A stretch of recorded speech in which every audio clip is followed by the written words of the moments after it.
বিশ্ব সংবাদে আপনাদের স্বাগত। সংবাদের শুরুতেই শিরোনাম, পরে বিস্তারিত। শুরুতে জানিয়ে দেব, ইউক্রেনের 68 ড্রোন ভূপাতিত করছে রাশিয়া। জানিয়ে দেব, যুদ্ধবিরতি সম্পর্কে ইসরায়েলের আনুষ্ঠানিক প্রতিক্রিয়া পেল হামাস। এছাড়া রয়েছে আটক জাহাজের ক্রুদের ছেড়ে দেওয়ার ঘোষণা দিল ইরান। অন্যদিকে ইউক্রেনকে প্যাট্রিয়ট ক্ষেপণাস্ত্র দিতে তাড়াহুড়ো শুরু করেছে যুক্তরাষ্ট্র। সর্বশেষ জানিয়ে দেব, রাশিয়ার 2 তেল শোধনাগারে ইউক্রেনের হামলা। ইউক্রেনের 68টি ড্রোন ভূপাতিত করেছে রাশিয়া। ইউক্রেনের 68টি ড্রোন ভূপাতিত করেছে রাশিয়া। শুক্রবার থেকে শনিবার পর্যন্ত দক্ষিণাঞ্চলীয় ক্রাসনোদর অঞ্চলে বিতর্কিত ক্রাইমিয়া অঞ্চলে এসব ড্রোন ভূপাতিত করা হয়। রাশিয়া প্রতিরক্ষা মন্ত্রণালয় এই তথ্য নিশ্চিত করেছেন। এএফপির এক প্রতিবেদনে এই তথ্য জানানো হয়। রুশ প্রতিরক্ষা মন্ত্রণালয় জানিয়েছে, ক্রাসনোদর অঞ্চলে 66টি, ক্রাইমিয়া অঞ্চলে 2টি ড্রোন ভূপাতিত করা হয়েছে। 2014 সালে ক্রাইমিয়া অঞ্চলের দখল নেয় রাশিয়া। ক্রাসনোদর অঞ্চলের গভর্নর ভেনিয়ামিন এক টেলিগ্রাম পোস্টে বলেন, তেল শোধনাগার এবং অবকাঠামোতে আক্রমণের চেষ্টা করেছে ইউক্রেন, তবে এখন পর্যন্ত কোনো ক্ষয়ক্ষতি বা হতাহতের খবর পাওয়া যায়নি। রাশিয়ার জ্বালানি অবকাঠামো লক্ষ্য করে সাম্প্রতিক সময়ে ড্রোন হামলা বাড়িয়েছে কিয়েভ। এদিকে ইউক্রেনীয় কর্মকর্তারা শনিবার বলছেন, রাশিয়া ইউক্রেনে বড় ধরনের ক্ষেপণাস্ত্র হামলা চালিয়েছে। এসব হামলায় জ্বালানি অবকাঠামো এবং বেশ কয়েকটি অঞ্চলে বিদ্যুৎ কেন্দ্রের ক্ষয়ক্ষতি হয়েছে। এদিকে পেন্টাগন জানিয়েছে, তারা দ্রুতই নতুন সামরিক সহায়তা প্যাকেজের আওতায় ইউক্রেনকে প্যাট্রিয়ট ক্ষেপণাস্ত্র এবং গোলাবারুদ সরবরাহ করতে যাচ্ছে। যুক্তরাষ্ট্র এর জন্য প্রায় $6 বিলিয়ন ব্যয় করবে বলে জানিয়েছেন দেশটির প্রতিরক্ষামন্ত্রী লয়েড অস্টিন। তবে এই package Patriot air defence battery থাকবে না। প্রতিটি প্যাট্রিয়ট ব্যাটারির পূর্ণাঙ্গ ক্ষেপণাস্ত্র সিস্টেম প্রায় $1 বিলিয়ন। প্রতিটা ক্ষেপণাস্ত্রের দাম প্রায় 40 লাখ টাকা।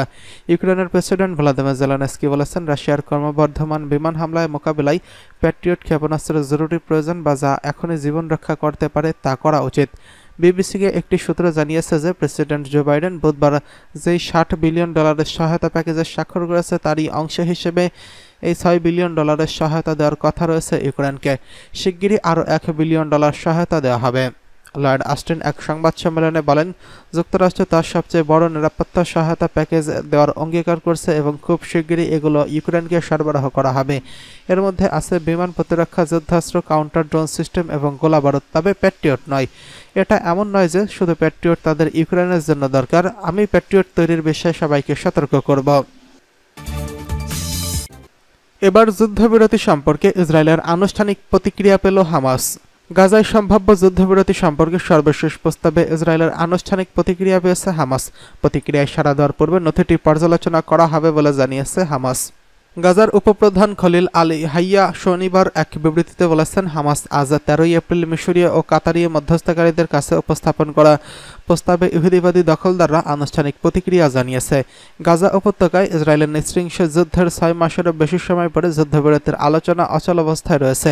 তবে হামাস তার দাবিতে অটল। তারা ইসরায়েলের সঙ্গে যে কোনো চুক্তিতে যেতে রাজি, তবে বিনিময়ে গাজা যুদ্ধের অবসান ঘটাতে হবে। একটি মিশরীয় প্রতিনিধি দল শুক্রবার ইসরায়েলি কর্মকর্তাদের সঙ্গে আলোচনার জন্য ইসরায়েল সফর করছেন। বৈঠকের বিষয়ে এক কর্মকর্তা এএফপিকে জানিয়েছেন, 7 অক্টোবর হামলার পর গাজায় বন্দী থাকা জিম্মিদের ফেরত দেওয়ার বিনিময়ে যুদ্ধ বন্ধের আলোচনা পুনরায় শুরু করার উপায় খোঁজা হচ্ছে। নাম প্রকাশ না করার শর্তে এক কর্মকর্তা বলেন, ইসরায়েলের নতুন কোনো প্রস্তাব নেই, যদিও তারা সীমিত যুদ্ধবিরতির বিবেচনা করতে ইচ্ছুক, যেখানে হামাস বন্দী 40 জনের পরিবর্তে 33 জনকে মুক্তি দেবে। বৃহস্পতিবার মার্কিন যুক্তরাষ্ট্র অন্যান্য 17টি দেশ যুদ্ধ শেষ করার পথ হিসেবে হামাসের কাছে তাদের সব বন্দীকে মুক্তি দেওয়ার জন্য আবেদন করেছিলেন। শুক্রবার জারি করা এক বিবৃতিতে হামাস বলছে, আমাদের জনগণের চাহিদা ও অধিকার বিবেচনা করে এমন যে কোনো ধরনের প্রস্তাবের জন্য আমরা উন্মুখ। এদিকে আটক জাহাজের ক্রুদের ছেড়ে দেওয়ার ঘোষণা দিল ইরান। এপ্রিলের মাঝামাঝি সময় 25 ক্রু সহ ইসরায়েলি সংশ্লিষ্ট একটি জাহাজ আটক করে ইরান। শনিবার 27 এপ্রিল দেশটির পররাষ্ট্রমন্ত্রী হোসেইন আমির আবদুল্লাহিয়ান পর্তুগিজ পররাষ্ট্রমন্ত্রী রেনজেলকে জানিয়েছেন, ওই জাহাজের ক্রুদের ছেড়ে দেওয়া হবে। ইরানের পররাষ্ট্রমন্ত্রী বলেন, তেহরানে নিযুক্ত রাষ্ট্রদূতদের এরই মধ্যে এ বিষয়ে জানানো হয়েছে, তবে কখন তাদের ছেড়ে দেওয়া হবে এ বিষয়ে স্পষ্ট কিছু জানানো হয়নি। জোডিয়াক মেরিটাইম দ্বারা পরিচালিত পর্তুগিজ পতাকাবাহী জাহাজটি ইসরায়েলি রিয়েল এস্টেট, এনার্জি, প্রযুক্তি এবং শিপিং ম্যাগনেট ইয়াল ওয়াফারের মালিকানাধীন। জেডিয়াক মেরিটাইম ইসরায়েলি ধনকুবের রেডিয়াক গ্রুপের অংশ। গত 13 এপ্রিল হরমুজ প্রণালী থেকে জাহাজকে আটক করে ইরানের ইসলামী বিপ্লবী গার্ডের নৌ শাখা। জাহাজের মধ্যে থাকা 25 ক্রুর মধ্যে 17 জনই ভারতীয় বলে জানিয়েছেন একটি সূত্র। সিরিয়ায় অবস্থিত ইরানের কনসুলেটে হামলা চালানোর পরেই প্রতিশোধের ঘোষণা দেয় তেহরান। এর পরপরই ইসরায়েলের সঙ্গে সংশ্লিষ্ট ওই জাহাজটি আটক করেছিল ইরান। এদিকে ইউক্রেনকে প্যাট্রিয়ট ক্ষেপণাস্ত্র দিতে তাড়াহুড়া করছে যুক্তরাষ্ট্র। ইউক্রেনের প্যাট্রিয়ট আকাশ প্রতিরক্ষা ক্ষেপণাস্ত্র ও অন্যান্য গোলাবারুদ সরবরাহের জন্য তাড়াহুড়োয় আছে যুক্তরাষ্ট্রের প্রতিরক্ষা সদর দপ্তর পেন্টাগন। নতুন সামরিক সহায়তা প্যাকেজের অংশ হিসেবে এই সরবরাহ দেওয়া হবে বলে জানিয়েছেন তারা।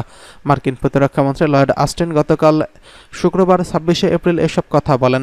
তিনি বলেন, এই ক্ষেত্রে যুদ্ধের 600 কোটি ডলার খরচ হবে।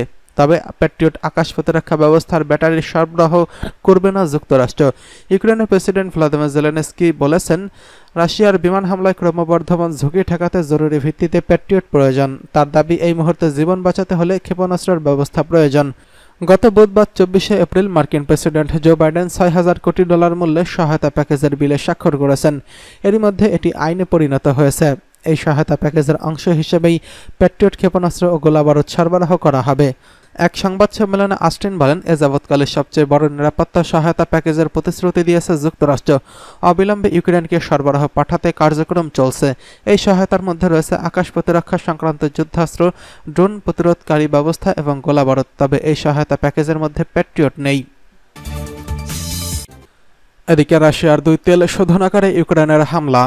রাশিয়ার 2টি তেল শোধনাগারে একটি সামরিক ঘাঁটিতে হামলা চালিয়েছে ইউক্রেন। ড্রোন দিয়ে এই হামলা চালানো হয়। ইউক্রেনের প্রতিরক্ষা সূত্র এই তথ্য নিশ্চিত করেছেন। সূত্রটি এএফপিকে জানায়, ইউক্রেনের দক্ষিণ ক্রাসনোদর অঞ্চলে 2টি শোধনাগারে প্রধান প্রযুক্তিগত সুবিধায় হামলা চালানো হয়েছে। এর আগে রাশিয়ার কর্মকর্তারা স্লোভিয়ানস্ক আলকোভান শহরের তেল শোধনাগারে আগুন লাগার কথা জানান। এছাড়া রাষ্ট্রীয় গণমাধ্যমের খবরে বলা হয়েছে, সেখানে উৎপাদন আংশিকভাবে বন্ধ রয়েছে। সম্প্রতি মার্কিন সিনেটে ইউক্রেন, ইসরায়েল ও তাইওয়ানের জন্য $95 বিলিয়ন সহায়তা বিল পাশ হয়েছে। রিপাবলিকানদের কট্টরপন্থী তীব্র আপত্তির পরেও ইউক্রেন, ইসরায়েলের এবং তাইওয়ানের নিরাপত্তা সহায়তা প্রদান করতে বড় ধরনের এই সহায়তা প্যাকেজের অনুমোদন দেওয়া হয়। প্রতিনিধি পরিষদে এই বিলের জন্য মোট 423টি ভোট পড়ে। এরই মধ্যে 210টি ডেমোক্র্যাট এবং 101 জন রিপাবলিকান বিলটির পক্ষে ভোট দেন এবং 112 জন রিপাবলিকান বিলটির বিপক্ষে ভোট দিয়েছেন। জানা গেছে, ইউক্রেনের সংঘাত মোকাবেলায় দেশটিকে $61 বিলিয়ন সামরিক সহায়তা দেবে যুক্তরাষ্ট্র। এছাড়া গাজায় $9 বিলিয়ন মানবিক সহায়তা সহ ইসরায়েলের জন্য $26 বিলিয়ন এবং তাইওয়ান সহ প্রশান্ত মহাসাগরীয় এলাকার জন্য $8 বিলিয়ন সহায়তা দেওয়া হবে। সম্প্রতি মার্কিন সিনেটে ইউক্রেন, ইসরায়েল ও তাইওয়ানের জন্য $95 বিলিয়ন সহায়তা বিল পাশ হয়েছে। রিপাবলিকান কট্টরপন্থীদের তীব্র আপত্তির পরেও ইউক্রেন, ইসরায়েল এবং তাইওয়ানকে নিরাপত্তা সহায়তা প্রদান করতে বড় ধরনের এই সহায়তা প্যাকেজের অনুমোদন দেওয়া হয়। প্রতিনিধি পরিষদের এই বিলের জন্য মোট 423টি ভোট পড়ে। এর মধ্যে 210টি ডেমোক্র্যাট এবং 101টি রিপাবলিকান এবং 112টি রিপাবলিকান বিলটির বিপক্ষে ভোট দিয়েছেন।